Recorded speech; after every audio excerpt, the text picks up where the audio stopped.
Kita ke informasi pertama, pemirsa. Pengendara moge tewas usai menabrak pengendara sepeda motor lain. Selain itu, korban juga menabrak pohon di Jalan Boulevard Kota Wisata Kabupaten Bogor, Jawa Barat.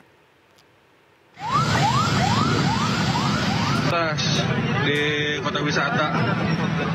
Sepeda motor bersilinder besar terlibat kecelakaan di Bogor, Jawa Barat. Pengendara moge ini meninggal dunia di tempat. Sepeda motor miliknya pun rusak parah usai menghantam pohon yang berada di bahu jalan. Dari hasil olah TKP, kecelakaan terjadi karena kendaraan motor gede yang melaju dengan kecepatan tinggi mencoba menghindari tabrakan dengan motor lain sebelum menabrak pohon. Jalur lambat, dia motor tuh masuk, bapak-bapak sama ibu-ibu tuh naik Scoopy. Nah itu dia kenceng dari sana. Dari yang motor gede? Motor gedenya tuh, kenceng ninjanya tuh. Kepapasan gini, keserempet. Keserempet, ngebuang. Nabrak banget pohon udah. Nabrak pohon. Langsung di tempat itu. Korban pun langsung dilarikan ke Rumah Sakit Eka Hospital yang tak jauh dari lokasi. Sementara seluruh kendaraan yang terlibat kecelakaan diamankan ke kantor unit Gakum Satlantas Polres Bogor guna pemeriksaan dan penyelidikan lebih lanjut. Dari Kabupaten Bogor, Jawa Barat, Cahyat Supriyatna, iNews melaporkan. Pemirsa, 7 jenazah korban kecelakaan maut jalur wisata Bromo tiba di RSPS Jember. Keluarga dan warga Jember ikut memberikan penghormatan terakhir.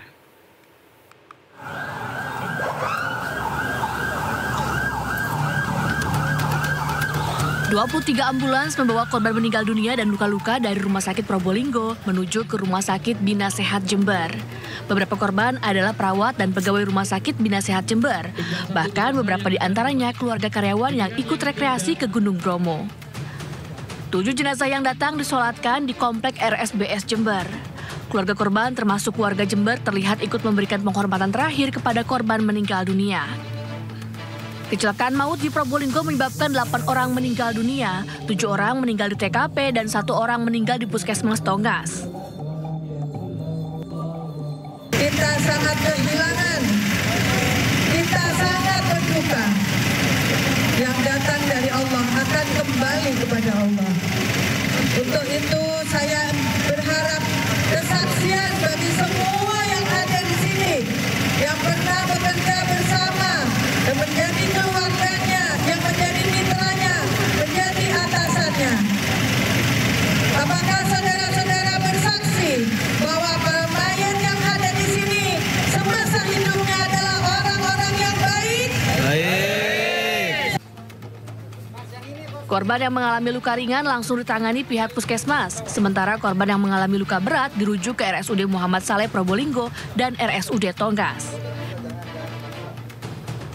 Sementara itu, petugas gabungan telah mengevakuasi bus yang mengalami kecelakaan maut di jalur wisata Bromo, Probolinggo, Jawa Timur.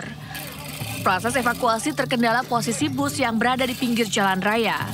Arus lalu lintas yang ramai juga menjadi kendala dalam proses evakuasi.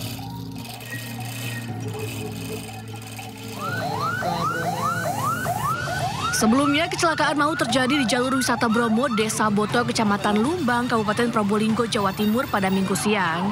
Bus pariwisata rombongan asal Jember diduga mengalami remblong hingga menabrak pagar pembatas jalan dan berhenti di depan rumah warga. Bus mengangkut sekitar 55 wisatawan yang baru pulang dari wisata Gunung Bromo. Tim Liputan iNews melaporkan. Pemirsa, sejumlah korban tewas akibat kecelakaan bus pariwisata di jalur wisata Bromo dibawa ke RSPS Jember. Suasana duka terasa saat keluarga korban tiba di rumah sakit.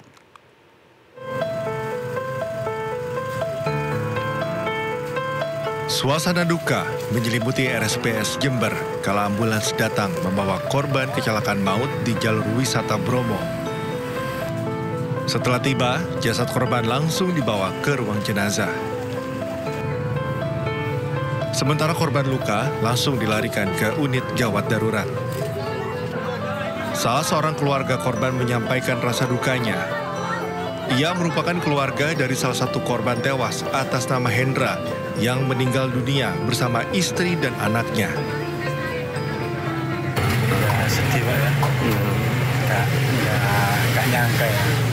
Kejadian kayak gini. Kita sih shock dengan kabar kayak gini. Nanti langsung dimakamkan atau gimana nanti? Ya rencana sih mau dibawa ke rumah mertuanya Pak. Dia kan tinggal di rumah mertuanya. Sebelumnya, bus pariwisata rombongan asal Jember diduga mengalami remblong hingga menabrak pagar pembatas jalan dan berhenti di depan rumah warga. Kecelakaan ini mengakibatkan 8 korban meninggal dunia dan belasan luka-luka. Dari Jember, Jawa Timur, Bambang Sugiarto, iNews melaporkan. Ya, pemirsa, usai warga membersihkan sisa puing rumah yang hancur akibat ledakan di Pamulang, Tangerang Selatan, petugas Damkar Kota Tangerang Selatan menyemprotkan air ke puing sisa rumah untuk mengurangi debu yang ada di lokasi. Saat ini pemirsa, tahap pembersihan puing dilakukan di lokasi kejadian. Sementara debu yang ada di lokasi sangat mengganggu petugas serta warga sehingga penyemprotan dilakukan. 1 unit mobil damkar dikerahkan serta 5 personil damkar diturunkan untuk penyemprotan lokasi ledakan. Ini kami dari Damkar Kota Tangerang Selatan ya melakukan penyemprotan di area lokasi ledakan karena di lokasi ini sedang tahap pembersihan.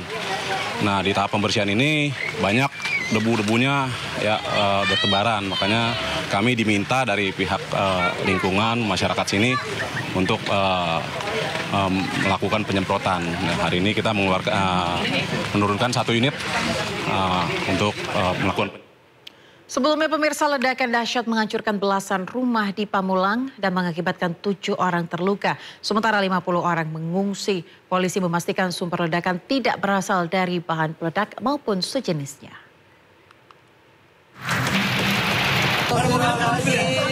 Belakang aja, karena depan udah nggak mungkin.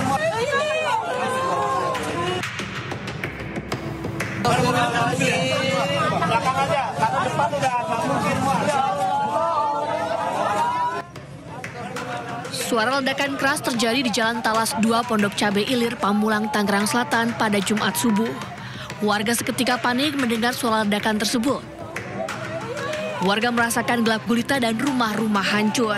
Berdiri itu, belum mandi, baru mau jalan. Terus suara gemuruh dari atas itu terus langsung jedar, nggak ada selang 3 detik nggak ada, langsung jedar. Udah saya panik, anak-anak saya bangunin, terus saya buka pintu pagar gembokan, saya khawatir gemeter, takut kalau dia ada rubuhan kan.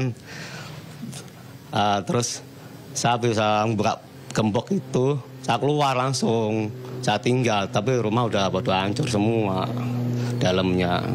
Kalau dari rumahnya Pak Harwoto yang roboh itu bagian apa Pak? Di atasnya, iya, atas hancur semua gentengnya, iya. Akibat ledakan ini 13 rumah warga rusak dan sejumlah warga menderita luka. Petugas gabungan dari Polres Tangerang Selatan, Gegana Polda Metro Jaya dan Puslap-4 Mabes Polri langsung mengolah tempat kejadian perkara di Tangerang Selatan, Banten. Polisi memastikan sumber ledakan bukan berasal dari bahan peledak maupun sejenisnya. Hingga kini aliran listrik di sekitar lokasi kejadian masih padam.